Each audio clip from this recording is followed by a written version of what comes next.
एका वेळेनंतर ना माणूस आपल्या खूप जवळच्या व्यक्तींपासून सुद्धा दूर राहायला लागतो. असं नाहीये की त्या व्यक्तींवर त्यांचा जीव नाहीये, प्रेम नाहीये किंवा वॉट एव्हर त्या व्यक्तींबद्दलचं प्रेम संपतं असं वगैरे काहीही नसतं. फक्त त्या व्यक्तीला आपल्या इमोशन्सची कदरच नाहीये. कदरच नसेल ना तर त्या व्यक्तीपासून दूर राहिलेलंच बरं.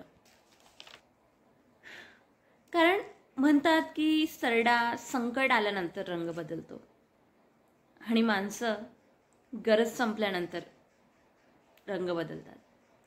सो असं काहीही होऊ नये आपल्याशी म्हणून सांगते सर्वांना की एकट्या राहायची हिंमत ठेवा. लोक फक्त ज्ञान देतात, साथ कोणीही देत नाही. आणि साथ देणारी लोक ना ज्ञान वाटत बसत नाही. साथ देणारे लोक जे असतील ना तुमचे, तर ते सतत हाच विचार करतील की या व्यक्तीला संकटातून बाहेर कसं काढता येईल, या व्यक्तीचं सर्व व्यवस्थित कसं राहील, किंवा ही व्यक्ती सॅड होणार नाही याकडे लक्ष देईल, या व्यक्तीला हॅपी कसं ठेवता येईल याकडे लक्ष देईल, किंवा या अडचणीतून ही व्यक्ती कशी बाहेर पडेल याकडे लक्ष देईल. शेवटी आपण समोरच्यासाठी काय आहोत यापेक्षा समोरचा आपल्याला काय समजतो हे आपल्याला कळणं खूप महत्त्वाचं असतं. हे सगळं बघून ते म्हणतात ना की हल्ली अहंकार इतका वाढलाय ना की प्रत्येक घराच्या भिंतीमधील प्रत्येक विटेला वाटतं की घर माझ्यामुळे उभं आहे, किंवा मी नसेल तर हे घर टिकूच शकत नाही. सो या प्रकारचा ॲटिट्यूड घराच्या प्रत्येक जसं भिंतीमध्ये आलायत ना तसंच समाजामध्ये झालंय.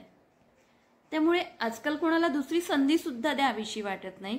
कारण जेव्हा आपण एखाद्याला दुसरी संधी देतो ना तेव्हा फक्त शब्द बदलतात. आणि दुसरी संधी देणं म्हणजे तर विश्वासघातच आहे. कारण काय होतं की माणसाचा शब्द बदलतात, माणसाचा मूळचा स्वभाव बदलत नाही. हेही तेवढंच खरं आहे.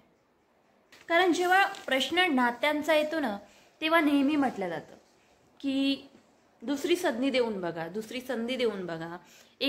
दुसरा एक चान्स दिला असता तर मे बी हे होऊ शकलं असतं, ते होऊ शकलं असतं, वॉट एव्हर द्यायलाही हवी दुसरी संधी. पण त्या व्यक्तीचा माणुसकी, त्या व्यक्तींमधली क्वालिटी काय आहे हे ओळखून संधी द्या. कारण आपण एखाद्याला संधी देतो पण संधी त्याच्यासाठी संधी असते आणि शब्दांचा खेळ होऊन बसतो. संधी ही संधी नसावी किंवा शब्दांचा खेळ नसावा. जर तुम्हाला संधी मिळत आहे तर तुम्ही स्वतःला किती प्रूव्ह करू शकता हेही तेवढंच महत्त्वाचं. नाहीतर तुम्हाला संधी मिळाली आणि तुम्ही शब्द फिरवले, फक्त जे आधी युटर्ननी शब्द होते ते सीधे टर्न करून टाकले, किंवा सीधे शब्द होते त्याला युटर्न करून टाकलं. असं नसावं. जेव्हा प्रश्न नात्यांचा येतो ना तेव्हा दुसऱ्या संधीबद्दल आवर्जून विचार करायला हवाय की आपण ज्याला दुसरी संधी देतोय ती व्यक्ती कशी आहे.